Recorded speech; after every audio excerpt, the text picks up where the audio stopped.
Good morning. It's Wednesday, May 20th, and this is about our fourth day of extreme heat. I think it's going to be in the upper 90s again today. I did have to relent and turn on my AC. The garden's doing okay though. It's just requiring more watering. I didn't water yesterday, but I am watering today. And I thought since I was out here, I'd just show you what's new. Not too much, a little bit though. And also talk about the unrealistic expectations that social media give us gardeners about our gardens. I look around and I look at the challenges that I have here gardening in this particular space where I am so surrounded by large trees, so I don't get like probably as much full sun as the plants require to grow and produce optimally.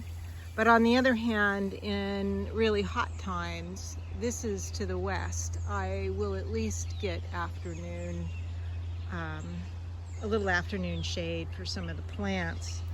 So anyway, I was thinking about, oh, look at the, tiger swallowtail. Hello. Hello, my friend. So I was thinking about the challenges I have here, and of course, in the moment, it's always the worst, right? And the past is always seen through a very nostalgic, sometimes idealistic lens. And so I had to think, look, I've always had challenges everywhere I've gardened.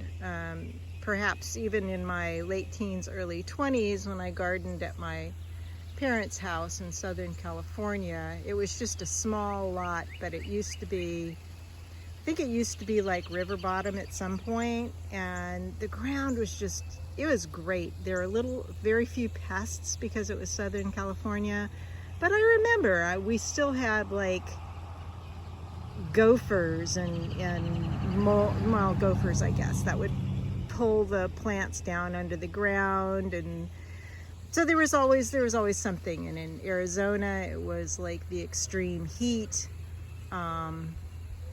In the Bay Area, it was like the intense fog that would sometimes come in the summer, and things just, tomatoes wouldn't ripen until like September. And here, because of the humidity and the heat and the fact that it's urban forest, I perhaps have a little bit more challenges than I have in other places, but it's always something. And now with social media, and who knows what is real and what isn't real, it's like, how come my garden doesn't look as good as theirs? And it's not realistic, and it's not, for me, it's not what gardening is really about. Gardening is about the relationship with the plants. Oh, there's a little hummingbird out there. You probably can't see it. Little teeny tiny one. And every year I try to come a little bit closer to this notion that my efforts at gardening are more about how I can give the plants and the soil what it needs, rather than what I can get out of all the plants. And that's why some of my favorite people to watch as far as gardening videos are just other like normal people who have pest problems and not particularly ideal conditions, and we just garden for the love of gardening. So I just wanted to say that this morning and give you a little gander of what's going on here. I've got a mulch here, and I want to think about what I want to plant underneath here as these Trombacino get larger, and they will start growing. I still have to thin them a little bit, and they will grow up these trellises, and then I'm going to need to string something across there, as I've said before. Oh, but check this out. One of my first hollyhocks is blooming over here, and it's very, very cute. I didn't remember that this was one of the dark maroon ones, but that was a surprise. The big one out front, out there, has yet to pop any of its buds, but they're there. And oh, speaking of pests, so I'm spraying every day for, not every day, every other day or so for deer. I'm being very aggressive about it, and I particularly wanted to do that because of my apothecary rose, because I wanted to harvest the petals. And so they have been staying away. And then these daylilies, I think somebody said they're called Stelladoro or something like that. They just started blooming. I just took a picture of one and put it on my Patreon yesterday. And then I come out and I see that they've been munched on, as well as these nasturtiums. And it's like, what the heck? I was using deer repellent on them. So yeah, that's the thing here. But anyway, these dianthus are looking very cute out here. Got some other hollyhocks that are getting ready to bloom there. That's a sweet little picture. And then all the nigella, which I love, are blooming out here. And then pretty soon there's going to be some Dara in there. Also got the California poppies.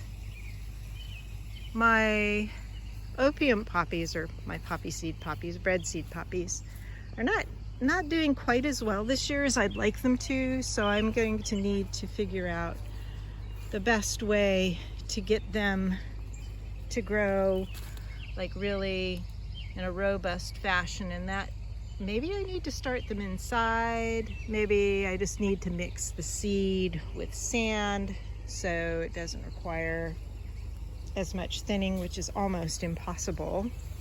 I do have some flax. Where is that? I saw some flax blooming in here somewhere. Oh, check these out. Aren't those the cutest little thing? Those are flax. I do have some cosmos starting to bloom as well. Oh, and I'll show you one more thing before I sign off. I just wanted to talk about that whole, the whole